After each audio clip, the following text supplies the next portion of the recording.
ባለፉት 2 ቀናት በመካከለኛው ምስራቅ የተቀሰቀሰውን ቀውስ ተከትሎ ዓለማችን ታላላቅ የሚባሉ ክስተቶችን አስተናግዳለች። ለመጥቀስ ያህል በኢራን ብቻ ሳይሆን በመላው ዓለም እንደ ታላቅ የሃይማኖት መሪ የሚታዩት የአያቶላህ አሊ ሆሚኒ መገደልና እሱን ተከትሎ የተፈጠረው ስሜት አንዱ ሲሆን፣ ሌላው አሜሪካ አቻ እንደሌለው ስትናገርለት የቆየችውና በውጭም ረገድ ከ$1 ቢሊዮን በላይ የፈሰሰበት ኤፍፒ 132 የተሰኘው ስመጥር ራዳር በኢራን ሚሳኤል ወደ ፍርስራሽነት መቀየሩ ይጠቀሳል። በቅድሚያም ባለፉት ጥቂት ቀናት መላውን ዓለም እያነጋገረ ያለው ግጭት ተከትሎ አሜሪካ እጅጉን የምትተማመንበትና በኳታር ተተክሎ የነበረው የቅድመ ጥቃት መከላከያ ራዳር በኢራን ሚሳኤል ሙሉ ለሙሉ መውደሙን የኳታር መከላከያ ሚኒስቴር አሳውቋል። ይህንን ዜና አሜሪካ ላይም በምትለው ጥቃትን የመከላከል ቴክኖሎጂ ላይ ክፍተት መኖሩን የሚያሳይና በተመሳሳይም የኢራን የመሳሪያ ሳይንስ መራቀቁን ያሳያል ተብሏል። አሉዳይር በተሰኘው የአሜሪካ የጦር ቤት ተተክሎ የነበረውና ማንኛውንም የባላስቲክ ሚሳኤል ጥቃት በ5000 ኪሎ ሜትር ራዲየስ ይጠቁማል ተብሎ ሲታመንበት የነበረው ኤፍፒኤስ 132 የተሰኘ ይህ ራዳር አሜሪካን በመካከለኛው ምስራቅ ካሏት ታላላቅ መሳሪያዎች አንዱ ተደርጎ ይቆጠር ነበር። በዚህ ታላቅ ራዳር ድንገተኛ ውድመት ሰሞኑን ሲደረጉ በነበሩት ጥቃቶችና የመከላከል እርምጃዎች ላይ ክፍተት ሊፈጥር እንደሚችል እየተገለጸ ነው።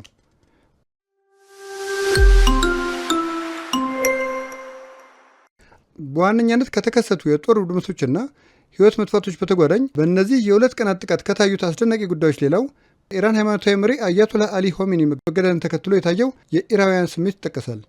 ላለፉት 4 አስርተ ዓመታት አይነኬ የነበሩትና በስማቸው ብቻ ያርበደበዱ ከነበሩት ኢራናውያን ጥቂት የማይባሉት በመሪያቸው ሞት ከማዘን ይልቅ የኢራንን አውራ ጎዳናዎች ሞልተው ሲጨፍሩ መታየታቸው በሁለቱ ቀናት ከታዩት ክስተቶች አነጋጋሪ ሆኗል። በተለይ በምዕራባውያን ሀገሮች በስደት የሚኖሩ ኢራናውያን ነፃ መውጣታቸውን በአደባባይ ጭምር ከመግለጻቸው ባለፈ ይህንን ጥቃት ለፈጸሙት ለአሜሪካና እስራኤል ምስጋናቸውን ሲያቀርቡ ተስተውለዋል። ለመሆኑ የኢራውያን ስሜት እንዴት ሊመስል ቻለ የሚለውን ከመዳሰሳችን በፊት ለአያቶላህ አሊ ሆሚኒ ጥቂት ዋና ዋና ነጥቦችን እናስታውሳችሁ። አያቶላህ አሊ ሆሚኒ በዘመናዊት ኢራን ታሪክ ውስጥ ታላቅ ተጽዕኖ የነበራቸው ፖለቲከኛና የሃይማኖት መሪ ነበሩ። ከ1989 ጀምሮ የኢራቅ ከፍተኛ መሪ ወይም ሱፕሪም ሊደር ሆነው እየገዙ የነበሩ ሲሆን በሀገራቸው የፖለቲካ የጦርነትና የውጭ ፖሊሲ አቋም ላይ ታላቅ ተጽዕኖ ነበራቸው። አያቶላህ ሆሚኒ በ1939 ማሻድ በተባለች የኢራቅ ግዛት ውስጥ ተወለዱ። በዘመኑ ሀብታምና ሃይማኖታዊ ከሚባሉ ቤተሰቦች የተወለዱት አሊ ሆሚኒ አባታቸው የሺዓ እስላም መምህር ነበሩ። ሆሚኒ ከልጅነት ዕድሜ ጀምሮ የእስልምናን ሕግ ወይም ፊቅህ እና በወቅቱ ተፈላጊ የነበሩ ትምህርቶችና የፍልስፍና ጥናቶችን ተምረዋል።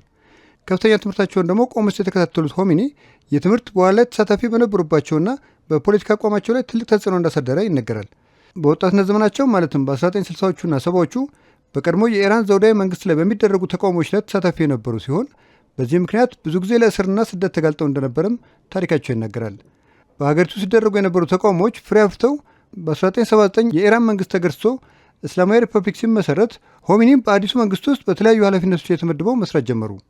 እንደ አውሮፓ አቆጣጠር በ1981 የኢራን ፕሬዚዳንት ሆነውም ተመረጡ። በታሪክ በቀዳሚነቱ የሚጠቀሰው የኢራንና ኢራቅ ጦርነትም በእሳቸው የስልጣን ዘመን የተከናወነ ነበር። ከሮላ ካሚኒ ሞት በኋላ እንደ ኢራን ከፍተኛ መሪ ወይም አያቶላ ሆነው የተመረጡ ሲሆን ይህ ስልጣን በኢራን ውስጥ ከፍተኛ የፖለቲካ የጦርና የሃይማኖት ስልጣንን አጎናጽፋቸዋል። ከዚያን ጀምሮ በኢራን የውጭ ፖሊሲ፣ የኒውክሌር ፕሮግራምና ከምዕራብ ሀገራት ጋር ያለውን ግንኙነት የመወሰን ስልጣን የእሳቸው ሆነ። ሆሚኒ በሺዓ እስላም ፖለቲካዊ ሀሳብ ወይም ዊላያት አልፊቃህ ላይ የተመሰረተ አቋም እንዳላቸው ሲነገር ምንም እንኳን በፖለቲካ አቋማቸው የሚደግፏቸው ቢኖርም በፖለቲካ ነጻነትና በሰብአዊ መብት ጥሰት አምርረው የሚቃወሟቸው በርካቶች ናቸው። ከኢራን ፖለቲካዊና ሃይማኖታዊ ታሪክ ጋር ስማቸው አብሮ የሚጠቀሰው አያቶላህ አሊ ሆሚኒ ከትናንት በስቲያ በአሜሪካና እስራኤል በተቃጣባቸው ጥቃት እስከ ወዲያኛው ያሸልበዋል። የአያቶላህ ሞት በተረጋገጠበት ወቅት የኢራን ከተሞች በደስታ በሰከሩ ኢራናውያን እንደተሞላና በሀዘን የተዋጡና ሲያነቡ የነበሩ ኢራናውያንም ታይተዋል።